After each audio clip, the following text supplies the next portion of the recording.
E o segundo episódio do Engenharia do Futuro começa agora.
Desejar as boas-vindas a todo mundo que está assistindo a gente ao segundo episódio do Engenharia do Futuro.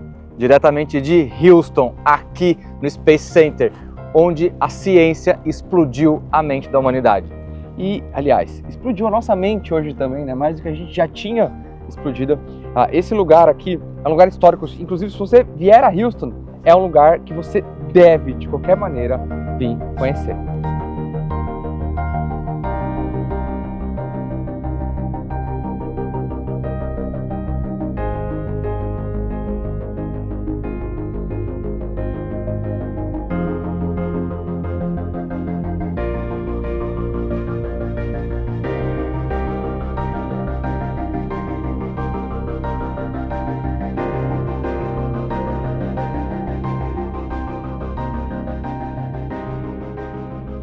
Rodovias bem pavimentadas, infraestrutura de ponta, com muita engenharia e tecnologia envolvida nos bastidores. Isso não é novidade aqui nos Estados Unidos. Praticamente qualquer lugar que a gente andar por aqui, a gente vai se deparar com cenários muito parecidos. Mas Houston tem um cheiro de inovação diferente, com muita história e tecnologia envolvidas. Justamente por isso, escolhemos aqui para gravar a primeira temporada do Engenharia do Futuro. Aliás, aqui é também o polo de controle da primeira missão espacial da NASA. E quando falamos em adaptação, evolução, nos vem à cabeça sempre a capacitação. E a gente chega até a educação. Visitamos diversas universidades e chegamos até uma das principais universidades dos Estados Unidos, a Rice University, aqui em Houston, que o prédio de engenharia leva o nome de um dos principais nomes da engenharia dos Estados Unidos, um grande empresário que construiu Houston. Andar pelo campus nos faz sentir uma energia diferente, nos faz perceber o quanto aquele ecossistema fomenta nos alunos o espírito de evolução, o espírito de comunidade e o espírito de avanço. Por isso, grandes tecnologias surgem desses lugares. E esse é o principal motivo da reflexão que eu venho provocar em você que está assistindo. Como podemos fazer com que a nossa vida também tenha essa energia? Como podemos nos provocar a buscar ambientes que nos promovam, que nos estimulem? A engenharia, quando estimulada, chega a lugares incríveis, a soluções que antes pareciam impossíveis. Porque esse é o papel do engenheiro, além de resolver problemas de maneira eficiente, utilizando menos tempo, menos recurso, sendo racional. Cara, é incrível, né, esse ecossistema aqui dentro da Rice University. Você visitar a faculdade, assim, a gente volta um pouco no tempo que a gente estudava e dá até uma energia diferente, dá vontade de ficar mais aqui, um ecossistema que muda a nossa cabeça, né? Completamente, né? A gente não tem nenhuma universidade nesse padrão, nesse nível no Brasil. Essa é uma universidade com mais de 120 anos, né, Mamed? lá em 1912. Cara, E uma parte muito legal dela é que um dos grandes nomes é o George Rufus Brown, que é quem dá nome a várias coisas aqui em Houston. E ele foi um construtor, uma das maiores construtoras do mundo no tempo dele, foi ele que fundou. E a gente está indo para o prédio da Escola de Engenharia daqui, que leva o nome dele também. Aqui a gente está vendo obras, o campus está em obras, eles estão em constante evolução.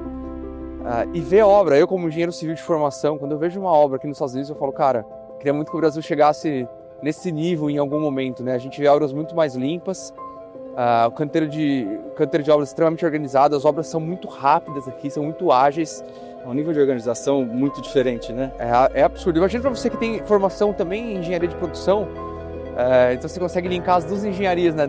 Quando você bate o olho em uma obra como essa. Sim, era engraçado na faculdade que o pessoal falava, mas por que você vai aplicar de produção na civil? Porque eu também sou engenheiro civil. E aqui a gente consegue enxergar com muito mais facilidade as coisas acontecendo, né? O nível de organização, de limpeza, o processo, o fluxo de processo deles é muito bonito de se ver. É realmente incrível. E aqui, Mamed, essa universidade, pelo que a gente ficou sabendo, ela é uma universidade paga, né? Isso, tem as graduações a partir de $60 mil por ano. Então a gente está falando aí uns $5.500 por mês. Se converter para real, não dá para converter, né? Mas se converter a R$6, R$6 são R$30 mil por mês, só de custo de estudos, né? Mas considerando que você está ganhando em dólar, então está gastando em dólar. 5 mil. 5 mil. Não é tão diferente de uma universidade de ponta no Brasil. Sim. O legal daqui é que a gente vê um prédio super histórico e do lado uma obra toda feita em steel frame. Esse moderno com o histórico muito do lado, preservando e trazendo modernidade, né? Isso é bem bacana. E eles conseguem fazer isso, eles sabem fazer isso muito bem aqui, né? Sim. Um outro ponto bem interessante é o nível de conservação de tudo, né? A gente tem prédios históricos aqui com 100 e tantos anos e impecáveis. Tudo muito organizado, tudo muito limpo. É incrível, né?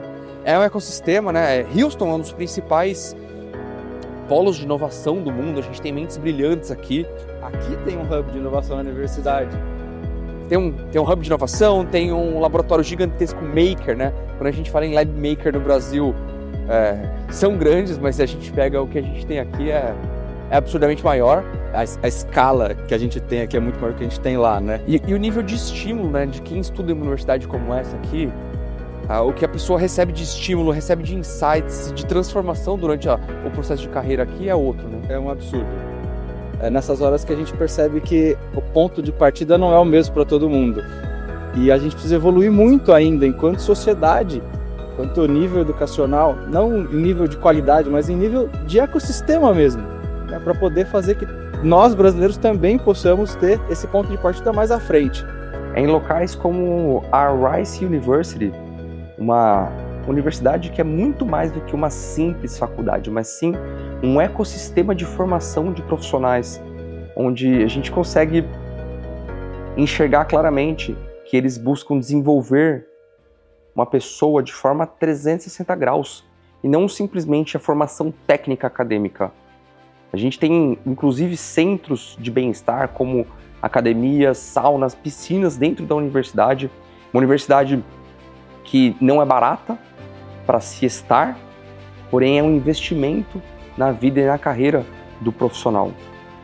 E o mais incrível é a gente poder andar pelo campus e sentir, né? Eu costumo dizer que eu vou sentir o cheiro, sentir o ar, respirar o ar desses lugares de inovação que buscam levar o conhecimento de forma disruptiva para que eu possa me treinar a também levar isso para você e para outros profissionais do Brasil inteiro. Cara, uma coisa que eu acho muito incrível aqui, quando a gente fala em ecossistema de inovação, tudo que funciona, né? E a gente está aqui sentados na frente de um Wellness Center, que é um centro de bem-estar, né? De bem-estar. Eles têm isso dentro da universidade, uma academia aqui dentro. Não é só o estudo técnico. Você tem a convivência com outros alunos aqui dentro, você tem a questão do cuidar da saúde, o ecossistema do seu corpo funcionar para a inovação. Exatamente, a gente passou agora na frente das piscinas, né? Tem um estádio aqui dentro da universidade, a gente percebe o quanto eles incentivam o esporte e esse bem-estar. Se o corpo está são, a mente está sã, eles prezam muito por isso, né? E visitando locais como o Museu de Ciências Naturais de Houston, a gente pode perceber que como pequenos estímulos da forma correta podem fazer completamente a diferença na vida das pessoas, principalmente quando esses estímulos são feitos quando a gente é pequeno. Como, por exemplo, a gente encontrou algumas formas diferentes de se ensinar elementos químicos, como a tabela periódica, de forma muito mais lúdica e didática. E esses profissionais que desenvolvem essas metodologias de educação, eles certamente estão preparando as novas gerações para o mundo do futuro, hoje. Cara, a forma como eles ensinam aqui, estimulam a todos, né? Não só as crianças, ao aprendizado é diferente, né? É sensacional. A gente viu há pouco ali uma interação no chão em que tinha a tabela periódica, mostrava uma história no telão e a criança tinha que procurar qual elemento químico que tinha. E aí depois ele dava uma pontuação para a criança ver que ela de fato conseguiu. Estimulando a gente. Saiu de uma faculdade que mostra todo esse ambiente de estímulo e aqui a gente vê que desde as pequenas gerações isso já começa. E aí a gente deu a volta e encontrou isso aqui, ó, que é uma tabela periódica com os elementos de verdade ali dentro, mostrando pra gente. A gente estuda na escola, só vendo o livro. É só uma tabela periódica, né? Qual é o elemento que tem? E aí tem aqui. Cara, se eu tivesse tido acesso a algo, nem que fosse visual, né, como isso na época que eu estudava, eu com certeza absoluta eu teria tido um resultado muito diferente, né? E é uma coisa simples. E o que é bacana é que os elementos que estão aqui não é um pedaço do elemento, é um objeto que a gente tem no nosso dia a dia, para a gente entender aonde esse elemento foi aplicado. Ó, aqui inclusive, ó, tem o Ceravil, que é um creme que a gente usa, ó, tem titânio nele. Eu nem imaginava. A gente tem várias coisas que são, ó, potássio, é uma banana que tem ali, é um elemento da tabela periódica, a banana é um elemento da tabela periódica. Se a gente pega aqui, ó, nitrogênio. O nitrogênio é utilizado para inflar os sacos de batata chips. Salgadinhos. O flúor com a pasta de dente, a gente já... Não, mas deixa muito mais lúdico, né? Deixa muito mais lúdico. É o estímulo, né? Ó, e aqui tem também, ó, vários elementos usados na produção do dinheiro, ó. Ó, europium, terbium.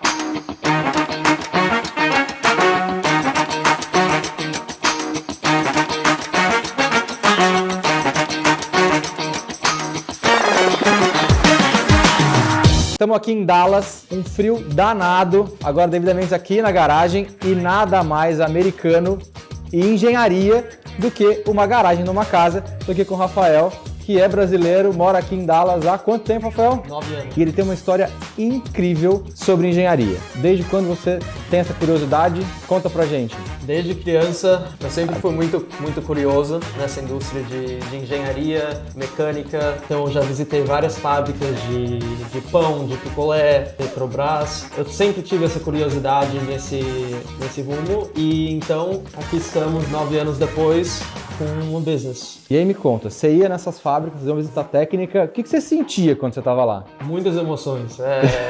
Era muita coisa que eu nunca tinha visto antes, coisas que eu não achava que eram feitas assim. Saindo do Brasil, mudou para os Estados Unidos, aí você começou a fazer o colégio e no colégio você também teve um contato bacana com a engenharia, não foi? Sim. Como é que foi isso? Fiz um curso de mecânico, automotiva e técnico, eu fiz por um ano e meio, e onde a gente teve a oportunidade de mexer com carros, ganhar esse certificado de mecânico que deixa a gente ir para um trabalho que a gente pode usar as nossas skills. Isso aí você fez no seu high school, que é o ensino médio aí no Brasil. E foi esse curso que te despertou uma ideia de fazer uma coisa diferente, não foi? Sim.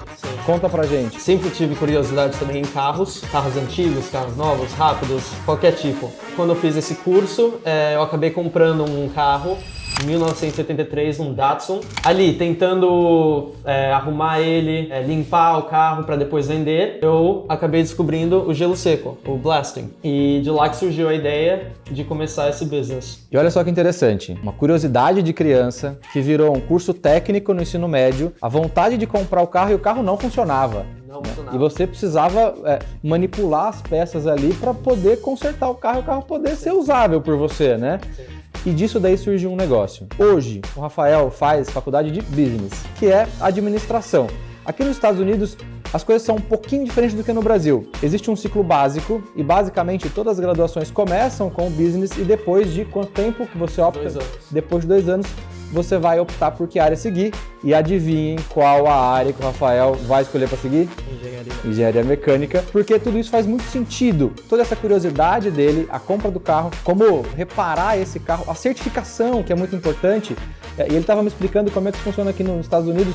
Você faz o curso, existe uma certificação de uma entidade, como que chama a entidade que você tem a certificação? ASE. Que é? Automotive Service Excellence. Que isso seria, traduzindo para o português, serviços excelentes para automóveis. E ele estava me contando que para cada parte do carro você tem uma certificação dessa mesma entidade. Então se você vai mexer com troca de óleo, é uma certificação, com suspensão, certificação, e isso vai te dando a habilitação para poder executar esse serviço. Aí, Rafael, você foi à frente do seu tempo, da sua idade principalmente, isso que é o mais legal. A gente sempre fala de empreendedorismo e na engenharia, e você é um garoto de 19 anos.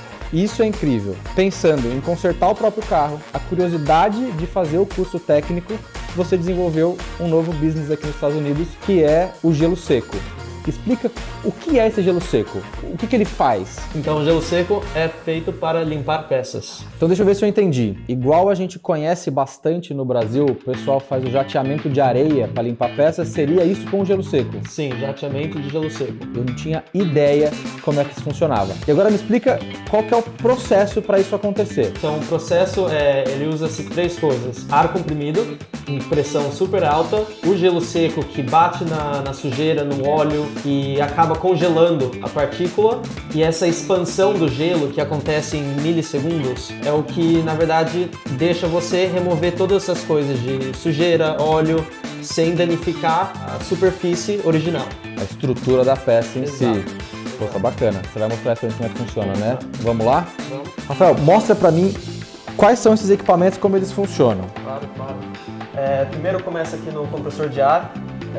Tem um motor aqui dentro, comprime o ar, depois passa pelo tanque. Tem um tanque aqui atrás, que é onde acumula o ar comprimido. Exato. E depois, terceira coisa, mais importante, é o secador. Vem aqui Então, ver, vem cá. Aquele equipamento ali, ó. O que o secador faz? O secador remove toda a umidade do ar, porque o gelo é menos 78 graus. Então ele acaba congelando toda a umidade dentro do ar. Então é uma coisa que não dá para acontecer. Então tem que remover toda essa umidade para deixar o ar bem limpo. Sai daquele secador e aí eu tenho... A máquina de jateamento. E agora vamos mostrar o que tem nessa caixa azul, né? Esse aqui é o seu depósito de gelo seco. Para que serve essa caixa? Só para armazenar o gelo, certo? Correto. Então aqui eu tenho um compressor, o tanque do compressor, um secador e uma máquina que junta as duas coisas. Aonde vai o gelo? Então, a gente pega o gelo daqui de dentro e coloca dentro da máquina. Dentro da máquina, ela vai triturar o gelo para partículas bem pequenas para ser jateadas. Como se ele fosse ficar quase como um pó, Exato. né? Exato. E olha aqui que bacana, o jeito que esse gelo ele vem pra cá. Ele lembra um arroz, ó. E tem que ficar muito... Queima a mão, porque menos 180 graus. Puta, queima a mão mesmo. Demonstra pra gente isso aqui, como é que funciona esse jateamento de gelo seco? Vamos? Primeira coisa, o que é isso aqui? Esse aqui é o protetor de cárter de um carro. Isso aqui fica embaixo do carro para proteger o carro contra batidas e qualquer objeto que possa danificar o motor, não é? Exato. Dá uma olhada aqui, a gente tá com essa peça bem suja. Que tipo de sujidade eu tenho aqui? Eu tô vendo que tem óleo, tem graxa. O que mais eu posso ter nessa peça que que o gelo vai me ajudar a remover? Qualquer tipo de selante que a pessoa tentou aplicar, óleo, terra, areia, lama, sal, tudo. Bacana, quero ver na prática agora, bora lá? Rafael contou pra gente que é um barulho ensurdecedor. Segurança em primeiro lugar aqui, ó, pra começar a demonstração. Bora lá.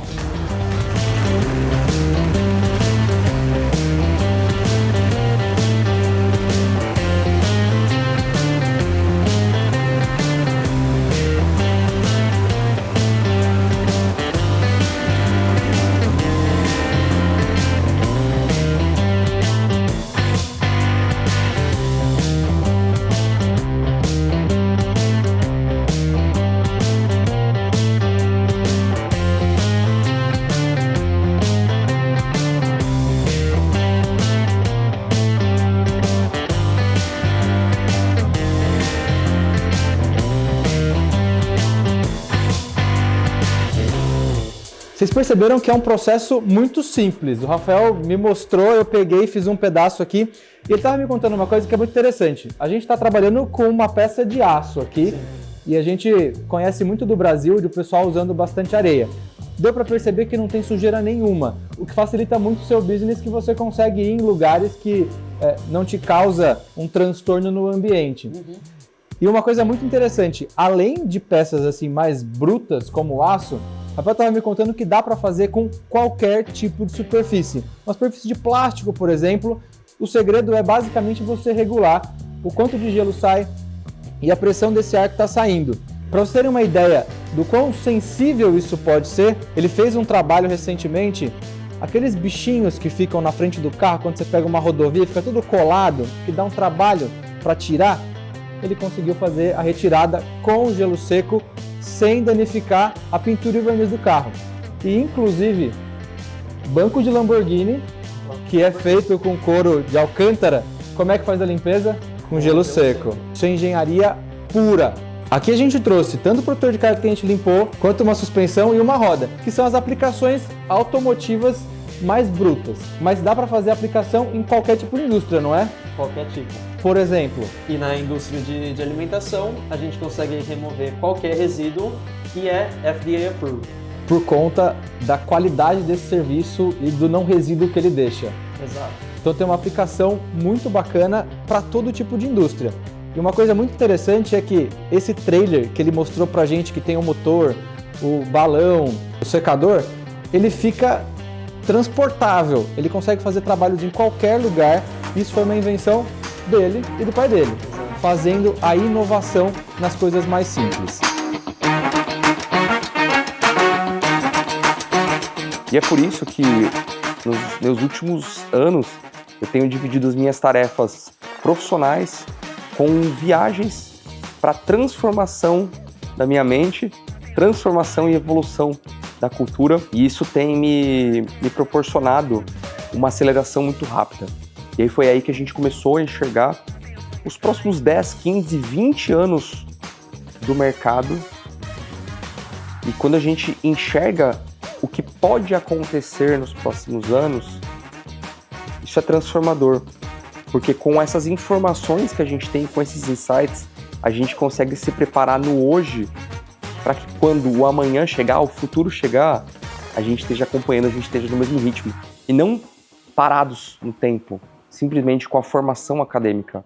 Porque a gente se forma como profissionais, mas legal, e o que vem na próxima página? O que vem amanhã? O que vem com as novas tecnologias, como, por exemplo, a inteligência artificial generativa, que vem transformando a forma de educação, a forma de convivência, de comunicação, a forma de funcionamento do mundo? Como que a gente se prepara para isso? Isso já está acontecendo. E se a gente teve essas ferramentas disseminadas a partir do ano de 2023, tenha certeza que elas começaram a ser desenvolvidas muito antes. E várias empresas já estavam preparadas. E os profissionais que se preparam antes conseguem chegar no sucesso de forma muito mais rápida. E esse documentário vai muito além do que transmitir apenas o conhecimento a vocês. A gente está documentando uma jornada a qual eu tenho orgulho e a honra de dividir com um grande amigo. Aliás, mais do que isso, um irmão que a engenharia me trouxe. Mamed Júnior, que é um profissional altamente gabaritado e capacitado para transformar pessoas simples, comuns, em profissionais do futuro, em profissionais de outro nível. Eu conheci o Mamed no meio a eventos de engenharia, eventos os quais a gente dá muita importância, porque de centenas de milhares de pessoas que a gente cruza, a gente sabe que sempre vão ter algumas pessoas que têm mesmos valores que a gente e compartilham dos mesmos propósitos. O Mamed é um desses poucos e bons profissionais que eu encontrei e hoje participa dos principais projetos que eu atuo na minha vida. Não só aqui no documentário, mas também fundamos juntos o Instituto Brasileiro de Inteligência Artificial, sempre com um propósito único de transformar e capacitar os profissionais do futuro. E a gente fala muito de conexão e as conexões que a vida proporcionam podem nos levar para lugares que façam muito sentido e que possam nos transformar. Assim como a minha conexão com o Edu foi feita em um evento, nós acreditamos que eventos conectam pessoas a coisas muito maiores. Além de nos capacitarmos, nós também podemos nos conectar a coisas que podem nos transformar. Assim como a minha vida foi transformada e é impactada a cada novo evento, a cada nova conexão que eu faço, esse documentário tem o propósito de fazer a mesma coisa, em estimular que as pessoas possam buscar cada vez mais eventos, pessoas, conexões, para que a vida de vocês também sejam transformadas e impactadas da melhor maneira possível.